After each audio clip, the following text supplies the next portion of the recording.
الصادقين والقانتين والمنفقين والمستغفرين بالأسحار. وقال الله تبارك وتعالى في مقام آخر: يا أيها الذين آمنوا اتقوا الله وكونوا مع الصادقين. وقال الله تبارك وتعالى في مقام آخر: قال الله هذا يوم ينفع الصادقين صدقهم. وقال النبي صلى الله عليه وسلم: التاجر الصدوق الأمين مع النبيين والصديقين والشهداء والصالحين. وقال النبي صلى الله عليه وسلم: إن الصدق بر وإن البر يهدي إلى الجنة وإن الكذب فجور وإن الفجور يهدي إلى النار. وقال النبي صلى الله عليه وسلم: آية المنافق ثلاث: إذا حدث كذب وإذا وعد أخلف وإذا اؤتمن خان. رواہ البخاری. صدق اللہ العظیم. میرے انتہائی واجب الاحترام قابل صد احترام بھائیوں، دوستوں اور بزرگوں، میں نے قرآن کریم کی جو آیات اور نبی اکرم صلی اللہ علیہ وسلم کے جو ارشادات آپ کے سامنے پڑھے، اس میں اللہ رب العزت نے انسان کو سچائی کا حکم دیا ہے. قرآن و حدیث میں سچ بولنے کی بڑی تاکید آئی ہے اور سچ کے بڑے فضائل بیان کیے گئے ہیں، اور انسان کو ہر موقع پر جھوٹ بولنے سے، جھوٹی گواہی دینے سے، جھوٹی بات کہنے سے شریعت نے روکا. سچ ایک ایسی اہم عبادت ہے اور اہم خصلت ہے کہ اگر یہ انسان کی زندگی میں آ جائے تو انسان بہت سے گناہوں سے بچ جائے. آج جو معاشرے میں گناہ ہوتے نظر آتے ہیں تو بہت سے گناہوں کے پیچھے جو وجہ ہوتی ہے وہ جھوٹ ہوتی ہے. اس لیے جو آدمی سچ پر آئے وہ بہت سے گناہوں سے بچ جاتا ہے. حضرات صحابہ اور سلف کی زندگی میں اللہ تعالیٰ نے یہ خوبی رکھی تھی، جب انسان ایک جھوٹ بولتا ہے تو پھر اس کو متعدد دفعہ کئی اور جھوٹ بولنے پڑتے ہیں، ایک بات کو چھپانے کے لیے، ایک بات پہ پردہ ڈالنے کے لیے کئی اور جھوٹ بول کر گناہ کبیرہ کا مرتکب ہو جاتا ہے. اس لیے جو آدمی سچائی پہ زندگی گزارتا ہے اللہ تعالیٰ اس کی زبان میں تاثیر بھی رکھتا ہے، لوگوں کو اس سے نفع بھی پہنچتا ہے، اور آنے والے وقت میں اللہ اس کی تجارت میں، زندگی میں، گفتار و رفتار میں برکتیں عطا فرماتا ہے. قرآن کریم میں اللہ تعالیٰ نے اپنے نیک بندوں کی 5 صفات بیان فرمائی. ان میں ایک صفت سچ بولنا ہے. الصابرین والصادقین والقانتین والمنفقین والمستغفرین بالاسحار. اللہ رب العزت نے فرمایا میرے بندے وہ ہیں جو صبر کرنے والے ہیں، نمبر 2 سچ بولنے والے ہیں، نمبر 3 فرما بردار ہیں، نمبر 4 اللہ کے راستے میں خرچ کرنے والے ہیں، اور نمبر 5 رات کے آخری پہر میں اٹھ کر اللہ کے سامنے اپنے گناہوں پر ندامت کے آنسو بہانے والے اور استغفار کرنے والے. تو اللہ تعالیٰ نے اپنے نیک بندوں کی جو 5 صفات بیان فرمائی، ان میں ایک صفت کیا ہے؟ الصابرین والصادقین، کہ اللہ نے فرمایا میرے نیک بندے وہ ہیں جو صبر کرتے ہیں، اور نمبر 2 سچ بولتے ہیں. معلوم ہوا اللہ تعالیٰ کو اپنے بندوں سے جو چیز پسند ہے وہ ہے ان کی زندگی میں سچائی ہو. دوسرے موقع پر اللہ تعالیٰ نے ہم سب ایمان والوں کو خطاب کر کے 2 باتوں کا حکم دیا. یا ایھا الذین آمنوا اتقوا اللہ وکونوا مع الصادقین. اے ایمان والو، تم تقوی اختیار کرو اور سچے لوگوں کے ساتھ رہو. تقوی اختیار کرو اور سچے لوگوں کے ساتھ رہو. تو جب انسان سچے لوگوں کی صحبت اختیار کرتا ہے تو وہ بہت سے گناہوں سے بچ جاتا ہے۔ عموماً جو آدمی گناہوں میں پڑتا ہے وہ جھوٹے لوگوں کی صحبت سے، فساق فجار کے ساتھ اگر اس کا اٹھنا بیٹھنا ہو، دین سے دور لوگوں کے ساتھ زندگی گزر رہی ہو تو انسان گناہوں میں پڑتا ہے۔ جیسے لوگوں کی صحبت ہوتی ہے ویسے اثرات ہوتے ہیں۔ اگر فاسق فاجر لوگوں کے ساتھ آدمی بیٹھے تو وہ گناہ پہ جری ہو جاتا ہے اور عموماً توبہ کرنے کی توفیق نہیں ہوتی۔ عورتوں کے ساتھ بیٹھتا ہے تو زندگی میں لان تان، زیب و زینت اور دنیا کی محبت بڑھ جاتی ہے۔ مالداروں کے ساتھ بیٹھتا ہے تو زندگی میں رعونت، تکبر، عہدے اور منصب کی محبت بڑھ جاتی ہے۔ اور اگر ایک آدمی ایسے تاجروں کے ساتھ بیٹھتا ہے جن کی زندگی کے اندر کذب ہے، دھوکہ ہے، تو دیکھنے میں آتا ہے ان کے ساتھ بیٹھنے سے انسان کی زندگی میں بھی دھوکہ دینا، جھوٹ بولنا، حرص و ہوس اور مال کی محبت بڑھ جاتی ہے۔ اور اگر وہ نیک صالح لوگ، علماء، صلحاء، اولیاء کی صحبت میں بیٹھتا ہے تو زندگی میں ایمان اور تقوی، آخرت سے تعلق، اعمال کی طرف رغبت، قرآن و سنت کے مطابق زندگی گزارنے کی توفیق، گناہوں سے بچنا، یہ اس کی زندگی میں آ جاتا ہے۔ اس لیے اللہ فرما رہے اے ایمان والو تقوی اختیار کرو، سچے لوگوں کے ساتھ رہو۔ ایک اور مقام پر اللہ رب العزت نے اپنے نیک بندوں کی 10 صفات بیان فرمائی۔ ان 10 صفات میں ایک صفت سچ بولنا ہے۔ ان المسلمین والمسلمات والمؤمنین والمؤمنات والقانتین والقانتات والصادقین والصادقات۔ اللہ فرماتے ہیں میرے نیک بندے وہ ہیں کہ جو فرما بردار ہیں، ایمان لانے والے ہیں، اطاعت میں زندگی گزارنے والے ہیں اور سچ بولنے والے ہیں۔ تو یہاں بھی اللہ نے اپنے نیک بندوں کی صفات میں ایک صفت سچائی کا تذکرہ فرمایا۔ سورہ مائدہ میں اللہ رب العزت نے فرمایا کہ سچائی وہ ہے جو قیامت کے دن انسان کو نفع دے گی۔ قال اللہ ھذا یوم ینفع الصادقین صدقہم لہم جنات تجری من تحتها الانہار خالدین فیہا ابدا رضی اللہ عنہم ورضوا عنہ ذلک الفوز العظیم۔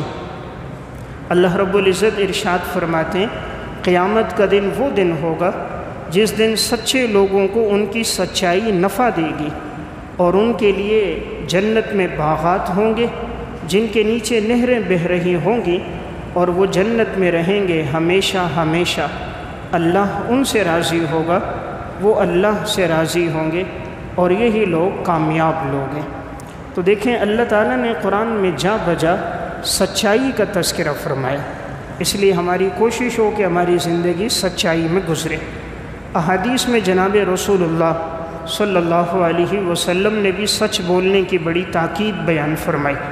صحیح مسلم کی روایت ہے، آپ صلی اللہ علیہ وسلم نے ارشاد فرمایا ان الصدق بر وان البر یہدی الی الجنہ۔ سچ بولنا ایک نیکی ہے اور یہ نیکی انسان کو جنت کی طرف لے کر جاتی ہے۔ اور آپ نے فرمایا جب کوئی آدمی سچ بولتا رہتا ہے، سچائی کا قصد کرتا ہے، تو اللہ کے ہاں لکھ دیا جاتا ہے کہ یہ بڑا سچا انسان ہے۔ وَإِنَّ الْكِذْبَ فُجُورٌ وَإِنَّ الْفُجُورَ يَهْدِي إِلَى النَّارِ۔ جھوٹ بولنا گناہ ہے اور یہ گناہ انسان کو جہنم کی طرف لے کر جاتا ہے۔ آپ نے فرمایا جب کوئی جھوٹ بولتا رہتا ہے تو اللہ کے ہاں لکھ دیا جاتا ہے کہ یہ بڑا جھوٹا انسان ہے، کذاب ہے۔ تو اس لیے حدیث سے معلوم ہوا اگر سچائی میں زندگی گزرے گی تو یہ سچ بہت سی نیکیوں کی طرف ہماری رہنمائی کر دے گا۔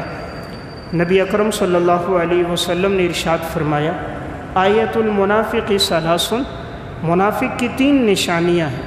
اذا حدث کذب، جب بات کرتا ہے تو جھوٹ بولتا ہے۔ وَإِذَا وَعَدَ أَخْلَفَ، وعدہ کرتا ہے تو خلاف ورزی کرتا ہے۔ وَإِذَا اؤْتُمِنَ خَانَ، اور جب اس کے پاس کسی کی امانت رکھوائی جائے تو وہ امانت میں خیانت کرتا ہے۔ معلوم ہوا جھوٹ بولنا، خیانت کرنا، وعدہ خلافی کرنا، یہ 3 کام منافقین کے ہیں، مومن آدمی یہ کام نہیں کرتا۔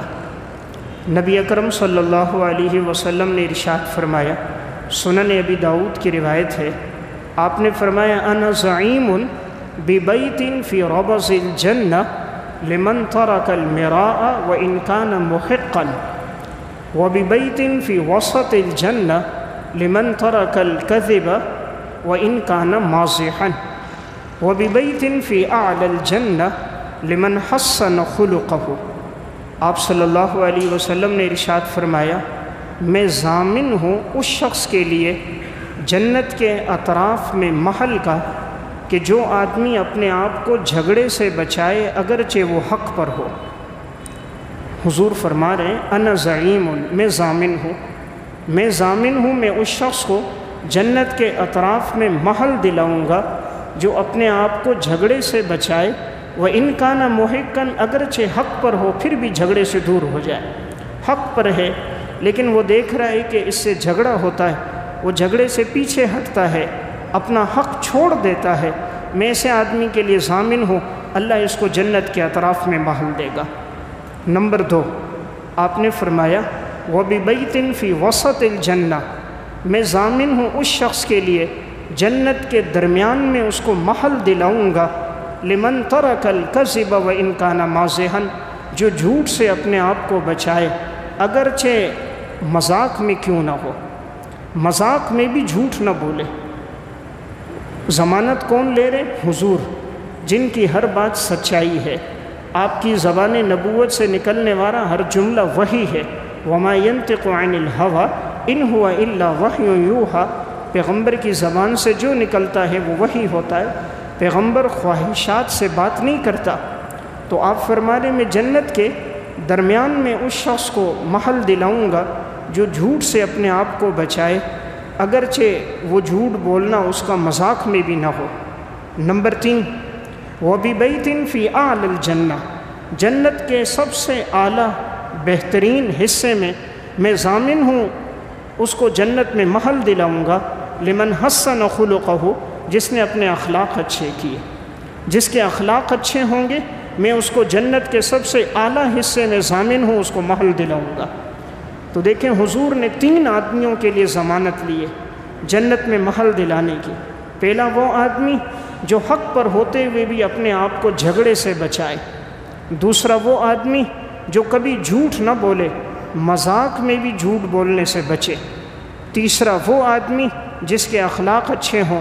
آپ نے فرمایا میں ضامن ہوں جنت کے اعلیٰ حصے میں اس کو محل دلاؤں گا۔ تو حدیث سنانے کا مقصد آپ صلی اللہ علیہ وسلم نے مذاق میں بھی جھوٹ بولنے سے منع فرمایا۔ صحیح بخاری کی روایت ہے، رسول اللہ صلی اللہ علیہ وسلم نے ارشاد فرمایا الا انبئکم باکبر الکبائر، کیا میں تمہیں خبر نہ دوں گناہوں میں بڑے گناہ کی؟ صحابہ اکرام نے فرمایا رسول اللہ ضرور بتائیے۔ آپ نے فرمایا الاشراک باللہ وعقوق الوالدین، اللہ کے ساتھ کسی کو شریک ٹھہرانا اور والدین کی نافرمانی کرنا۔ پھر آپ نے فرمایا الا وقول الزور وشہادت الزور، خبردار اپنے آپ کو بچانا جھوٹی گواہی دینے سے اور اپنے آپ کو بچانا جھوٹی بات کرنے سے۔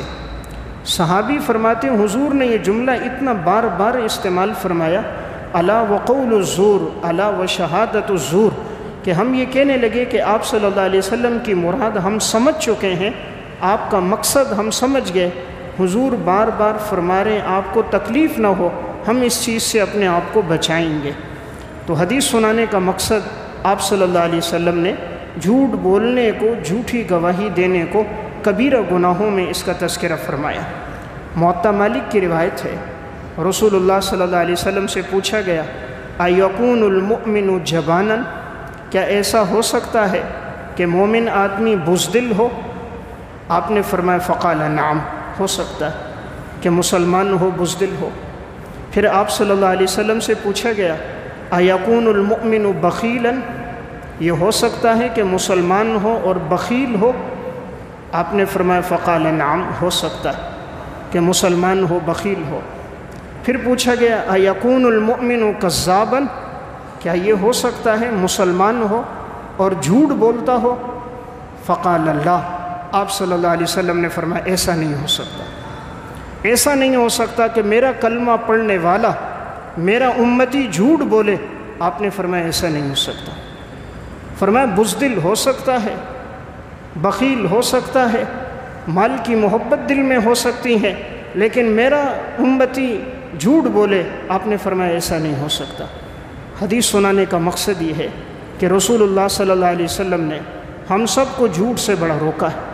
جس تجارت میں دو وصف ہوں، تاجر ہو سچا ہو، تاجر ہو امانت دار ہو، نبی اکرم صلی اللہ علیہ وسلم فرماتے التاجر الصدوق الامین مع النبیین والصدیقین والشہداء والصالحین، جو تاجر سچ بولنے والا امانت دار ہو، قیامت کے دن وہ نبیوں کے ساتھ، شہداء کے ساتھ، صالحین کے ساتھ ہوگا۔ تو کتنا بڑا درجہ ہے، اگر زندگی میں سچائی ہے تو اس کا مقام اتنا بلند کہ وہ شہداء اور صلحاء کے ساتھ ہے۔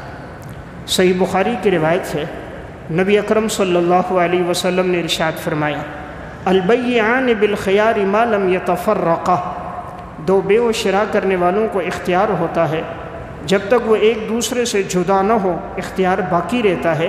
مجلس میں بیٹھے ہیں، بے پہ راضی ہوں یا بے کو چھوڑ دیں، نافذ نہ کریں، اختیار ہے۔ آپ نے فرمایا فَإِن صَدَقَا وَبَيَّنَا بُورِكَ لَهُمَا فِي بَيْعِهِمَا وَإِن كَتَمَا وَكَذَبَا مُحِقَتْ بَرَكَةُ بَيْعِهِمَا، اگر یہ دونوں بے و شراء کرنے والے شریک سچ بولیں گے، وضاحت کریں گے کہ اگر ان کی چیز میں کوئی عیب ہے، خامی ہے، نقص ہے، بتائیں گے، اللہ ان کی برکت میں اللہ تعالیٰ ان کی بے میں برکت ڈالے گا، خرید و فروخت میں برکت ڈالے گا۔ اور اگر یہ دونوں بات کو چھپائیں گے اور آپس میں ایک دوسرے کو جھوٹ بولیں گے، دونوں پارٹنر ایک دوسرے سے بات کو چھپائیں گے، بیچتے وقت چیز کا عیب بیان نہیں کریں گے، آپ نے فرمایا محقت برکت بیعہما، اللہ تعالیٰ اس بے سے برکت کو اٹھا دے گا۔ تو دیکھیں برکت کب آئے گی؟ نبی اکرم صلی اللہ علیہ وسلم نے فرمایا جب دو باتیں ہوں گی۔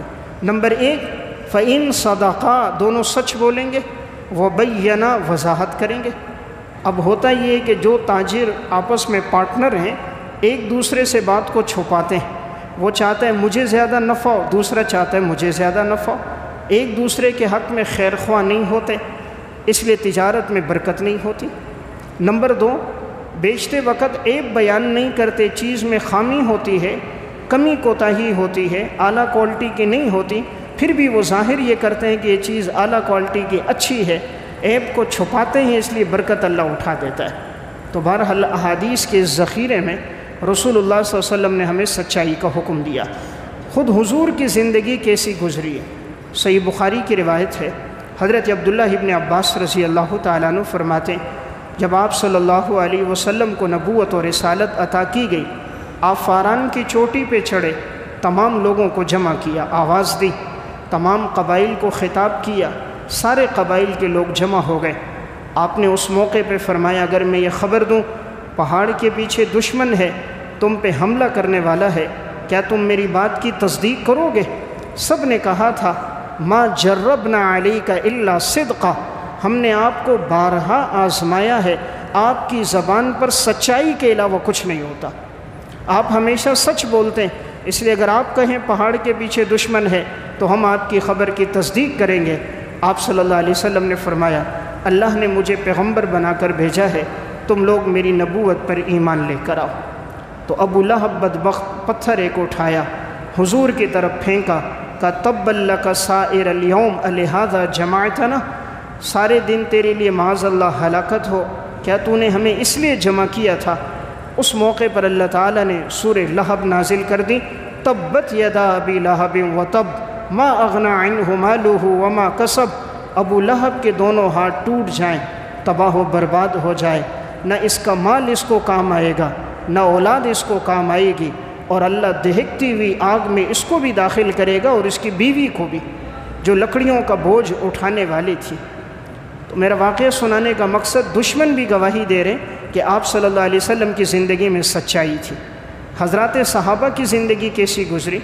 صحیح بخاری کی روایت ہے، ہجرت کا سفر ہے، حضرت ابو بکر صدیق رضی اللہ تعالیٰ عنہ رسول اللہ صلی اللہ علیہ وسلم کے ساتھ ہیں، آپ پر 100 اونٹ انعام مقرر ہیں کہ جو بھی زندہ یا معاذ اللہ حضور کو مردہ لائے یا اطلاع دے تو 100 اونٹ انعام میں ملیں گے۔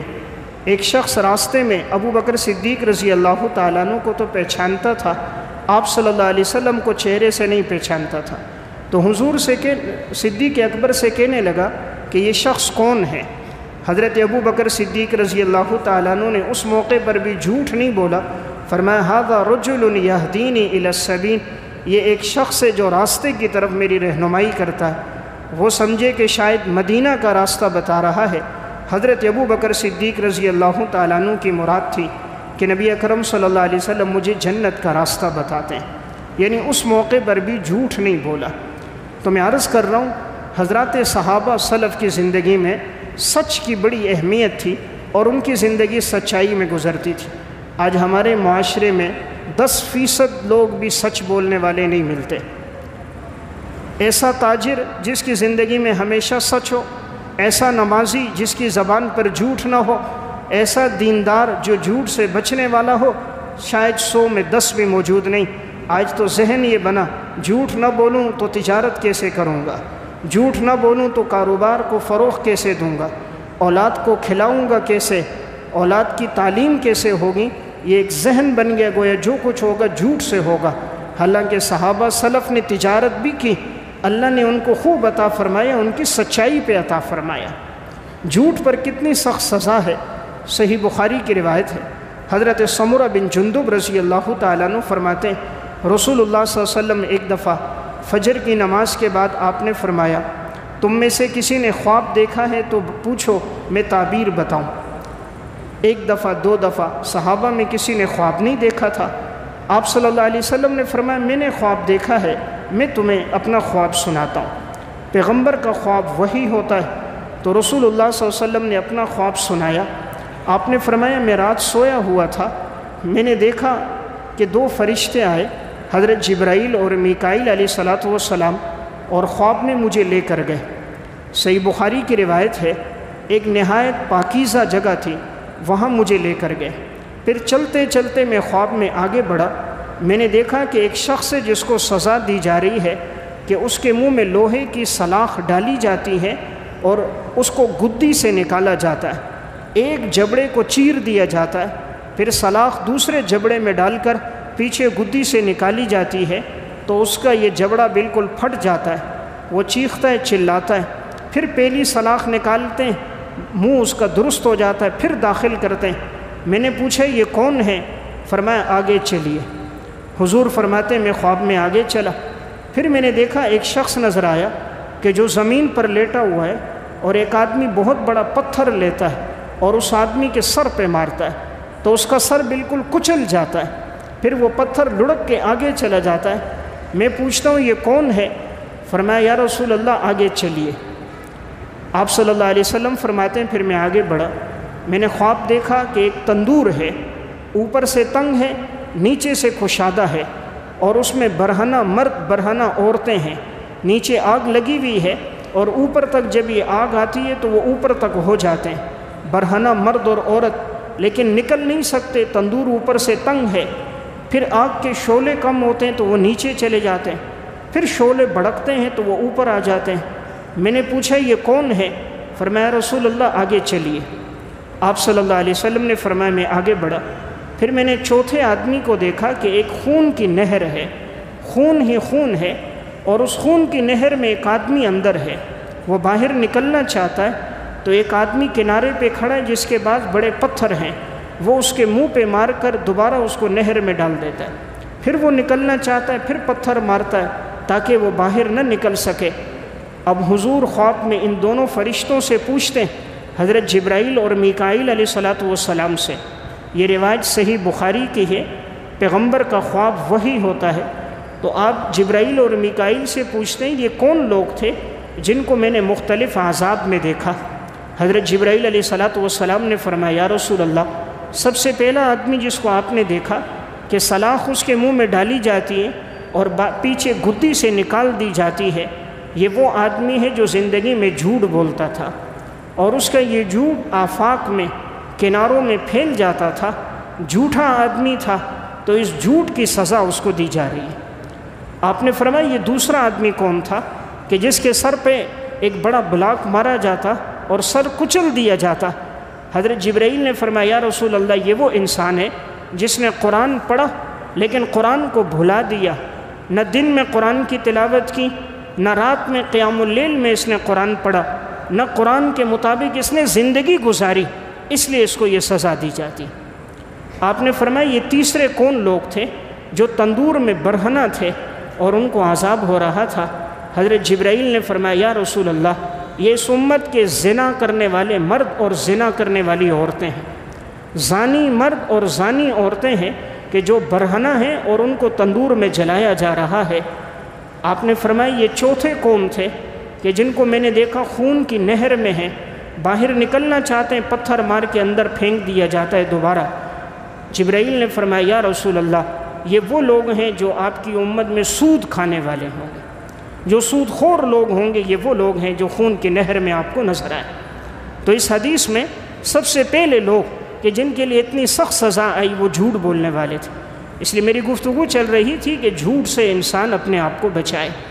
حضرات سلف کی زندگی کیسی گزری ہے، جن کی ایک سچائی ساری زندگی سچ میں گزری، ایک جھوٹ بولنا اولاد کی جان بچا سکتا تھا، وہ اس وقت بھی جھوٹ نہیں بولتے تھے۔ ہم تو 10-20 روپے کی خاطر جھوٹ بول دیتے، جھوٹی قسم کھا لیتے۔ امام ابن ابی دنیا رحمۃ اللہ علیہ متوفی 281 ہجری کی کتاب الصمت، اس میں انہوں نے واقعہ لکھا، حضرت ربعی بن حراش رحمۃ اللہ علیہ بڑے اللہ والے بزرگ ہیں، ساری زندگی میں ایک دفعہ بھی جھوٹ نہیں بولا، ایک دفعہ بھی جھوٹ نہیں بولا۔ حجاج بن یوسف کا دور تھا، حجاج بڑا ظالم انسان گزرا ہے، اس نے 1,20,000 افراد کو ناحق قتل کیا تھا، ترمذی میں ہے۔ اور جب یہ مرا تھا اس کی جیل میں 20,000 لوگ ناحق اس کی جیل میں موجود تھے۔ تو حجاج نے ربعی بن حراش کے دونوں بیٹوں کے بارے میں حکم دیا کہ ان کو گرفتار کر کے لایا جائے تاکہ انہیں قتل کیا جائے۔ تو وہ دونوں بیٹے روپوش ہو گئے، بہت تلاش کیا، وہ بچے نہ ملے۔ حجاج کو بڑا غصہ آ گیا، اپنے گورنروں سے پوچھا کس طرح ہم اس پر قابو پائیں کہ ان دونوں کو قتل کریں۔ تو انہوں نے کہا ان کا جو والد ہے ربعی بن حراش، اس نے زندگی میں آج تک کبھی جھوٹ نہیں بولا، آپ اس کے والد کو لاؤ، اس سے پوچھو، اگر اس کو پتہ ہوگا تو وہ بتا دے گا۔ حجاج نے فوج بھیجی، حضرت ربعی بن حراش رحمۃ اللہ علیہ کو لایا گیا۔ حجاج جیسا ظالم انسان اور دوسری طرف دو بیٹے جن کے ایک بول سے 2 بچوں کی جان بچ سکتی ہے۔ اس موقع پر حجاج کہتا ہے بتاؤ تمہارے بیٹے کہاں ہیں؟ ربعی بن حراش رحمۃ اللہ علیہ نے کہا میرے دونوں بیٹے فلاں جگہ فلاں مکان میں روپوش ہیں۔ حجاج نے فوج بھیجی، ان کو گرفتار کر کے لایا گیا، چمڑا بچھا دیا گیا، ابھی حکم ہونا ہے کہ ان کی گردن الگ کرنی ہے۔ حجاج ایک دم رک گیا، ربعی بن حراش سے کہا آپ نے جھوٹ کیوں نہ بولا؟ آپ کہتے تھے مجھے پتہ نہیں ہے تو آپ کے دونوں بچے بچ جاتے، ہمیں تو معلومات نہیں تھی، آپ نے بتایا تو ہمیں پتہ چلا، آپ جھوٹ بول دیتے۔ فرمایا جب سے ہوش سنبھالا ہے آج تک جھوٹ نہیں بولا، اگر میرے دونوں بیٹوں کی جان سچائی پہ جاتی ہے تو چلی جائے، میں اللہ کے ہاں گواہی دوں گا یا اللہ میں نے جھوٹ نہیں بولا تھا، سچ میں ان کی جان چلی گئی، جھوٹ بول کر میرے بیٹوں کی جان بچ جائے اس سے بہتر ہے سچ پر میرے دونوں بیٹے شہید ہو جائیں۔ حجاج بڑا متاثر ہو گیا، کیا زندگی ہے اس کی کہ جس کے ایک بول پر 2 بچوں کی جان بچ سکتی ہے، وہ وہاں بھی جھوٹ نہیں بول رہا۔ حجاج جیسے ظالم آدمی کے سامنے اللہ نیکی کا بدلہ آخرت سے پہلے دنیا میں بھی دیتا ہے۔ اللہ نے حجاج کے دل میں محبت ڈال دی، کیسا سچا آدمی ہے کہ تیرا رعب اور دبدبہ بھی اس کے لیے حائل نہیں ہوا۔ حجاج نے اس کے دونوں بیٹوں کو چھوڑ دیا اور ربعی بن حراش کو انعام بھی دیا، کہا میں نے اپنی زندگی میں تجھ جیسا سچا آدمی نہیں دیکھا۔ تو میرا واقعہ سنانے کا مقصد یہ ہے حضرات سلف کی ایسی زندگی گزری، آج 200 روپے کی خاطر مسلمان جھوٹ بول دیتا ہے، رب کے نام کی جھوٹی قسمیں کھاتے ہیں، بات بات پر جھوٹی قسم ہے، اسی لیے تو تجارت میں برکت نہیں، مال میں برکت نہیں، اولاد فرما بردار نہیں، اس زبان پر ذکر اور قرآن کی حلاوت نہیں، جس زبان پہ ہمہ وقت جھوٹ اور جھوٹی قسمیں ہوں، اللہ تعالیٰ پھر اس کو عبادت کی، ریاضت کی، تلاوت کی، اذکار کی توفیق نہیں دیتا۔ تو میں عرض کر رہا تھا سلف کی زندگی کی سچائی کتنی۔ عمر بن عبدالعزیز رحمۃ اللہ علیہ کا واقعہ ہے، سیرت عمر بن عبدالعزیز میں ابن عبدالحکم نے اور تاریخ مدینہ دمشق میں ابن عساکر نے لکھا، عمر بن عبدالعزیز رحمۃ اللہ علیہ ابھی خلیفہ نہیں بنے تھے، سلیمان بن عبد الملک کا دور تھا۔ عمر بن عبدالعزیز ان کے ساتھ گئے، وہ ان کو ساتھ لے کر گئے تفریح کے لیے۔ عمر بن عبدالعزیز کے بھی خدام اور غلام ساتھ تھے، سلیمان بن عبد الملک کے خدام اور غلام بھی ساتھ تھے۔ راستے میں ایک جگہ پر عمر بن عبدالعزیز کہیں قضائے حاجت کے لیے چلے گئے، تو ان کے غلام اور سلیمان جو وقت کا خلیفہ اور بادشاہ، ان کے غلام آپس میں لڑے اور ایک دوسرے کو مارا، گالم گلوچ کی۔ سلیمان بن عبد الملک آیا، دیکھا تو اسے بڑا غصہ آیا کہ میرے غلاموں کو، خدام کو عمر بن عبدالعزیز کے غلاموں نے مارا۔ عمر بن عبدالعزیز رحمۃ اللہ علیہ آئے، سلیمان بن عبد الملک نے کہا تمہارے غلاموں نے میرے غلاموں کے ساتھ اس طرح کیا، انہیں مارا پیٹا، برا بھلا کہا، تمہیں پتہ نہیں ہے؟ عمر بن عبدالعزیز نے کہا مجھے پتہ نہیں ہے۔ سلیمان نے کہا تم جھوٹ بول رہے ہو، تمہیں سب کچھ پتہ ہے، تمہارے نوکروں نے میرے غلاموں کو کتنا مارا پیٹا، خون بہایا۔ عمر بن عبدالعزیز نے کہا تم نے یہ جو کہا جھوٹ بول رہے ہو۔ فرمایا اللہ کی قسم، جب سے ہوش سنبھالا ہے، جب سے ازار باندھنا شروع کی ہے، وہ وقت ہے، آج کا وقت ہے، کبھی جھوٹ نہیں بولا۔ تم کیسے کہہ رہے ہو مجھے جھوٹ بولا ہے؟ کہا جب سے ہوش سنبھالا ہے، ازار باندھنا شروع کی ہے۔ عمر بن عبدالعزیز کہہ رہے ہیں وہ دن ہے، آج کا دن ہے، کبھی میری زبان سے جھوٹ نہیں نکلا۔ تو میں عرض کر رہا ہوں یہ وہ لوگ تھے، اللہ نے اسی لیے لوگوں کی زندگیوں میں برکت رکھی تھی، ان کی اولادوں میں برکت تھی۔ آج ان کا ذکر خیر باقی ہے تو اس وجہ سے ہے۔ آج مسلمان جھوٹ بولنے کو گناہ ہی نہیں سمجھ رہا، کسی سے بات کی جائے تو وہ کہتے جی کوئی حرج نہیں، جھوٹ نہ بولوں تو اولاد کو تعلیم کہاں سے دوں، تجارت کو فروغ کیسے دوں۔ ہر تیسرا آدمی جھوٹ بولتا نظر آ رہا ہے۔ جو آدمی جھوٹ کا عادی ہو پھر اس کی سچ بات پر بھی اعتماد نہیں رہتا، پھر لوگ سچ پر بھی اعتماد نہیں کرتے تو جھوٹا آدمی ہے، اگر وہ سچ بھی بولے تو سچ کو بھی جھوٹ سمجھا جاتا ہے۔ حضرت لقمان رحمۃ اللہ علیہ بڑے اللہ والے بزرگ تھے۔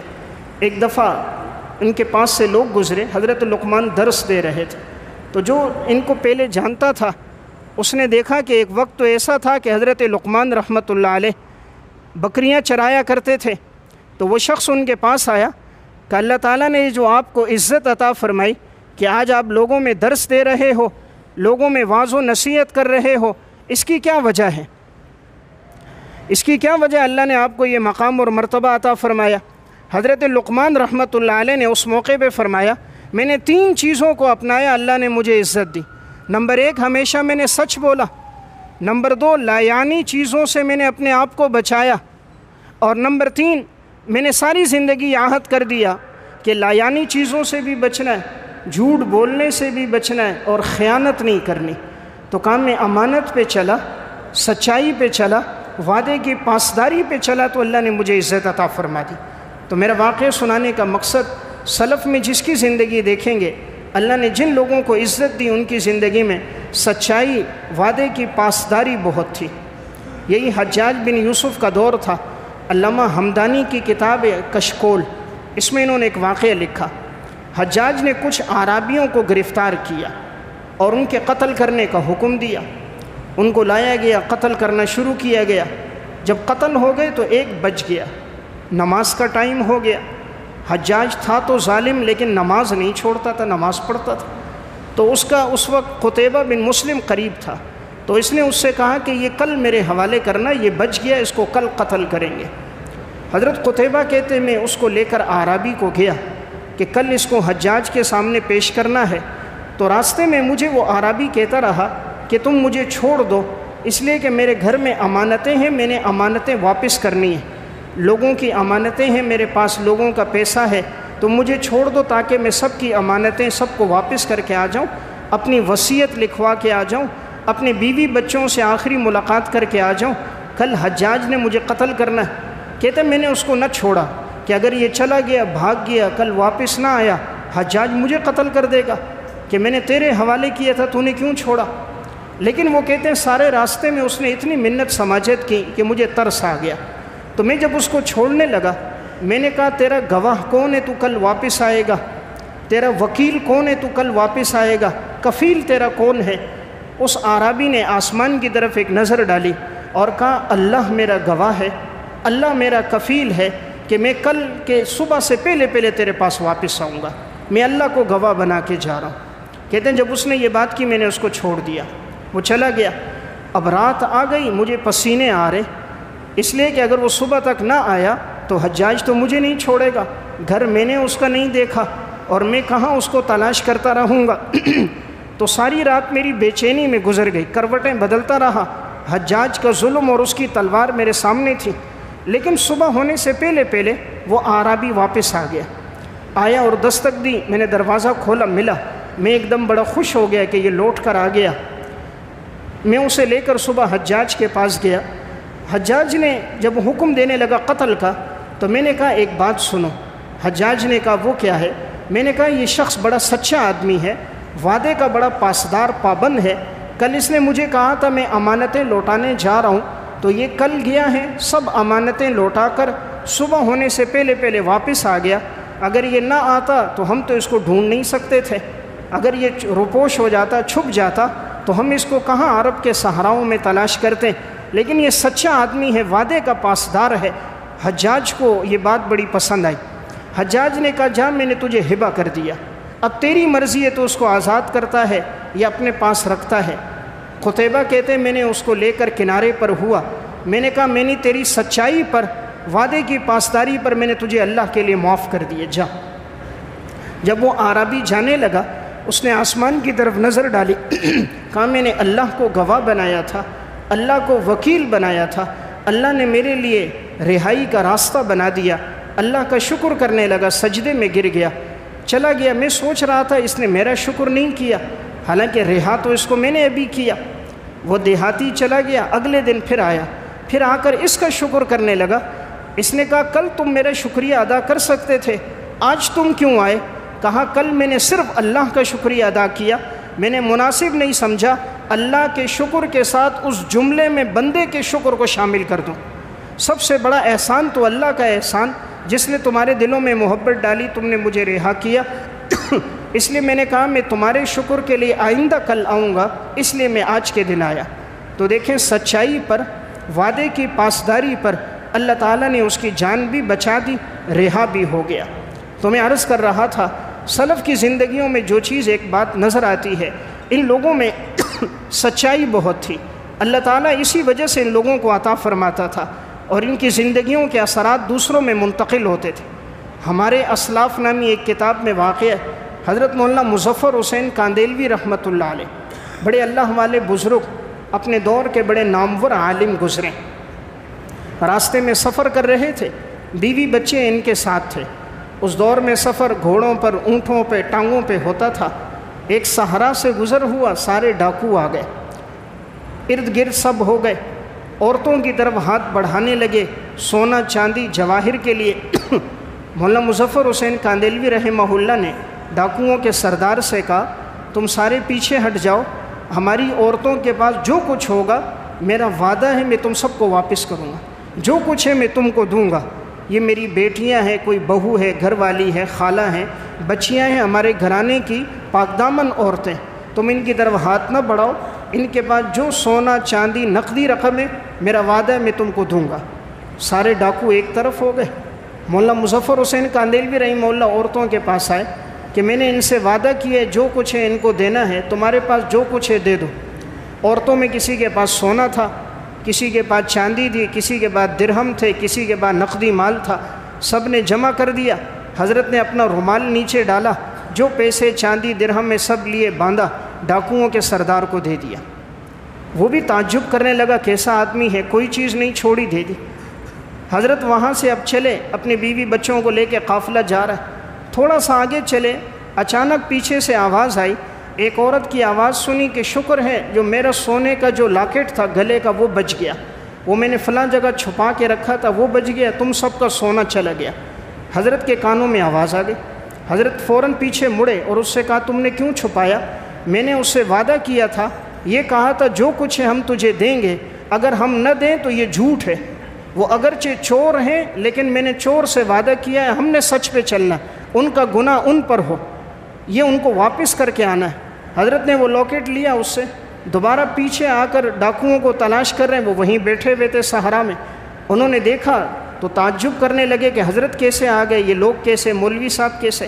جب دیکھا حضرت بیٹھے، ان کو بلایا، کہا میں نے تم سے وعدہ کیا تھا جو کچھ ہے تو میں دوں گا، اب میں نے دیکھا ایک چیز رہ گئی تھی، اب راستے میں مجھے پتہ چلی ہے، تو یہ لاکٹ رہ گیا، میں تمہیں دے رہا ہوں، جو وعدہ خلافی میں تاخیر ہوئی اور جو جھوٹ ہو گیا تو میں اس پہ تم سے معافی چاہتا ہوں۔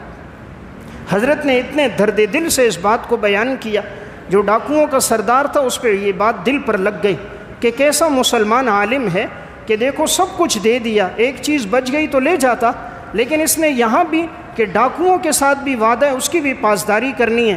تو وہ ڈاکو تو تھا لیکن شہرت تو سن رکھی تھی، اس نے فوراً کہا حضرت آپ مولانا مظفر حسین کاندیلوی تو نہیں ہے؟ کہ ہم نے اپنے آباء و اجداد سے سنا تھا، اپنے باپ سے، اپنے دادا سے، کہ کاندیلا کا ایک عالم ایسا ہے جس نے آج تک جھوٹ نہیں بولا، جس کی ساری زندگی سچائی میں، وعدے کی پاسداری میں گزری ہے۔ ہم نے زہد و تقویٰ کے اس کے واقعات بچپن میں سنے۔ وہ ڈاکوؤں کا سردار نوجوان تھا، کہنے لگا آپ بتائیں آپ مولانا مظفر حسین کاندیلوی تو نہیں؟ حضرت نے کہا ہاں میرا نام مظفر حسین ہے۔ وہیں حضرت کے قدموں میں گرا، توبہ طائب ہوا۔ ہماری ساری زندگی اللہ کی نافرمانی میں گزر گئی، آپ کی زندگی اتنی سچائی، وعدے کی پاسداری میں، جتنے تھے سب کو بلایا، سب نے توبہ کی، حضرت کے ہاتھ پر بیت ہوئے، آنے والی زندگی تقوی اور فراست میں گزار دی۔ تو میرا واقعہ سنانے کا مقصد، جب زندگی میں سچائی ہوتی ہے اس کے اثرات آگے بھی منتقل ہوتے ہیں، چونکہ ہماری زندگی میں جھوٹ، ہمارے ماتحت کام کرنے والے بھی جھوٹ ہے، ہمارے ساتھ مزدور بھی جھوٹ ہے، ہم انہیں جھوٹ بولتے ہیں وہ ہمیں جھوٹ بولتے ہیں، ہم انہیں تسلی دے رہے ہیں وہ ہمیں تسلی دے رہے ہیں۔ جھوٹ بول کر انسان کسی کا نقصان نہیں اپنا کرتا ہے، اس کے ساتھ لوگ آئندہ معاملات نہیں کرتے۔ جب لوگوں کو پتہ چل جاتا ہے یہ جھوٹ بولنے والا ہے، یہ خیانت کرنے والا ہے، تو مستقبل میں لوگ اس سے معاملات نہیں کرتے، جو اس کے نفع کی رینج ہوتی ہے، آگے بڑھنے کی رفتار ہوتی ہے، وہ کم ہو جاتی ہے۔ تو اس نے کسی اور کا نقصان نہیں کیا، اپنا نقصان کیا۔ اس لیے اللہ قرآن میں ہر جگہ جو ایک تعبیر اختیار کرتا ہے کہ گناہ کر کے انسان کسی کا نقصان نہیں، اپنا نقصان کر رہا ہوتا ہے۔ تو میں بات عرض کر رہا تھا، جتنی سچائی میں زندگی ہوگی اتنے اس کے اثرات سامنے زندگی میں منتقل ہوں گے۔ خدا نہ کرے جھوٹ ہوگا، اس جھوٹ سے جو نفع حاصل ہوگا اس میں برکت نہیں ہوگی۔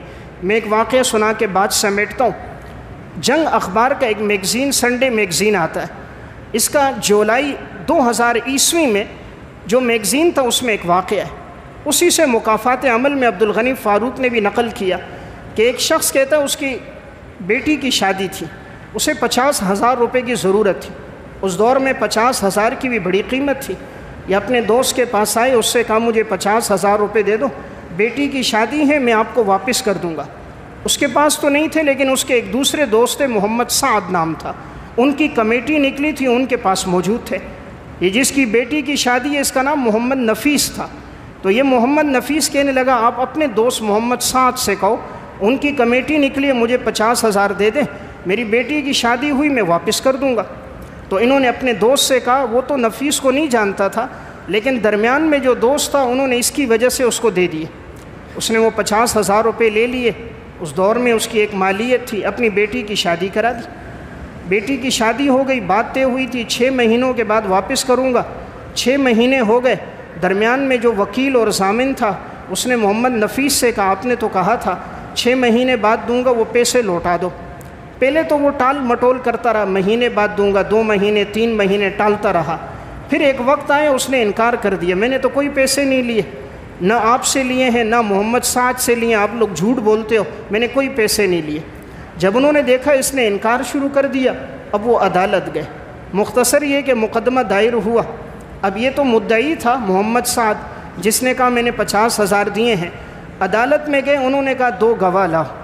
اب گواہ تو ایک ہی تھا، جو درمیان میں وکیل تھا، ضامن تھا، وہی گواہ تھا، دوسرا گواہ نہیں تھا۔ جج نے اس سے کہا محمد نفیس سے جو انکار کر رہا ہے کہ میں نے پیسے نہیں لیے، اس سے کہا بھئی تو نے پیسے لیے؟ کہا نہیں لیے۔ کہا تو قرآن کی قسم کھاتا ہے تو نے نہیں لیے؟ محمد سعد نے کہا اگر یہ قرآن کی قسم کھا لے کہ اس نے نہیں لیے تو میں اس کو چھوڑ دوں گا، پھر میرا اور اللہ کا معاملہ ہوگا۔ اس نے کہا ہاں میں قسم کھاتا ہوں۔ قرآن اس کے ہاتھ میں دے دیا۔ اب وہ عدالت کے اندر ہے، قرآن ہاتھ میں لیے، پھر قرآن سر پہ رکھا اور قسم کھا کر کہا میں نے 50,000 روپے کوئی ساتھ کے نہیں لینے، اور یہ لوگ میرے اوپر جھوٹ بول رہے ہیں، میں نے کوئی رقم نہیں دینی۔ جس شخص کے پیسے تھے محمد سعد، اس نے کہا جب اس نے اللہ کے نام کی جھوٹی قسم کھا لی قرآن کی جھوٹی، اب میں معاملہ اللہ کے سپرد کرتا ہوں، وہیں عدالت سے نکل گیا، میں اپنا کیس نکالتا ہوں اللہ کا، اور اب میرا معاملہ ہے اللہ تعالیٰ پر میں نے فیصلہ چھوڑ دیا۔ یہ شخص تو خوش ہو کے نکل گیا، چلو جھوٹی قسم میں کچھ نہیں ہوتا۔ جو آدمی کی زندگی جھوٹ میں گزرے نا، وہ جھوٹی قسم کھانے کو، گناہ کو کچھ سمجھتا ہی نہیں، حالانکہ اللہ کی لاٹھی تو بے آواز ہے۔ ان بطش ربک لشدید ہے، رب کی پکڑ تو بڑی سخت ہے۔ واملی لہم ان کیدی متین، میری گرفت بڑی سخت ہے۔ اللہ کی گرفت ایسے آئی، 3 مہینے نہیں گزرے تھے، جس بچی کی شادی کے لیے اس نے یہ پیسے لیے تھے، 3 ماہ کے اندر اندر اس کو 3 طلاق ہو گئی۔ حالات ایسے بنے، وہ بیٹی گھر آ گئی۔ اس کے 2 بیٹے تھے، ایک بیٹا فوج کے اندر تھا، 4تھا مہینہ ابھی چل رہا تھا، اچانک اس کو ایڈز کی بیماری ہو گئی۔ ایڈز کی بیماری پورے جسم میں آ گئی، جب ٹیسٹ ہوئے تو رپورٹوں میں بیماری سامنے آ گئی، اس کو فوراً فوج سے نکال دیا گیا، بھائی اس کو یہ بیماری ہے کہیں دوسروں میں نہ لگ جائے۔ وہ بیٹا معذور اپاہج ہو کر وہ گھر آ گیا۔ دوسرا جو ایک اکلوتا اس کے بعد ایک بیٹا تھا، وہ کالج میں پڑھتا تھا۔ اگلے مہینے کالج میں 2 پارٹی والوں کی لڑائی ہو گئی، 2 سیاسی جماعتیں، سیاسی پارٹیاں، کالج میں ان کی لڑائی ہوئی۔ نوجوان ایک دوسرے پر پستول لے کر آئے، فائرنگ شروع ہو گئی۔ اس میں اس کا وہی نوجوان بیٹا جو پڑھ رہا تھا وہی فائرنگ میں آیا، 6 گولیاں لگی، موقع پہ مر گیا۔ جب لاش گھر لائی گئی تو یہی محمد نفیس اب اپنا سر دیوار سے مارتا تھا۔ بیٹی کو طلاق ہو کے گھر آ گئی، دوسرا بیٹا ایڈز کی بیماری پہ چارپائی پہ آ گیا، ایک بیٹا باقی بچا، 6 گولیاں لگی، لاش سامنے پڑی ہوئی ہے۔ پھر یہ سر مارتا تھا، یا اللہ مجھے معاف کر دے، میں نے جھوٹی قسم کھائی، جھوٹ بولا تھا، تو اللہ تعالیٰ نے آخرت سے پہلے دنیا میں سزا دے دی۔ اس لیے میں ایک بات عرض کر رہا ہوں، رب کی لاٹھی بے آواز ہے۔ ہماری زندگی سچائی میں گزرے، 1000 2000 10,000 کے لیے رب کے نام کو غلط استعمال نہ کرے، سچ پہ گزریں گے اللہ برکت دے گا۔ اس سے جو اولاد پروان چڑھے گی وہ آنکھوں کی ٹھنڈک اور ملک اور ملت کی پاسبان ہوگی۔ اس سے جو جسم پرورش پائے گا وہ اللہ کا فرما بردار اور اطاعت گزار ہوگا۔ اللہ ہم سب کو عمل کی توفیق عطا فرمائے۔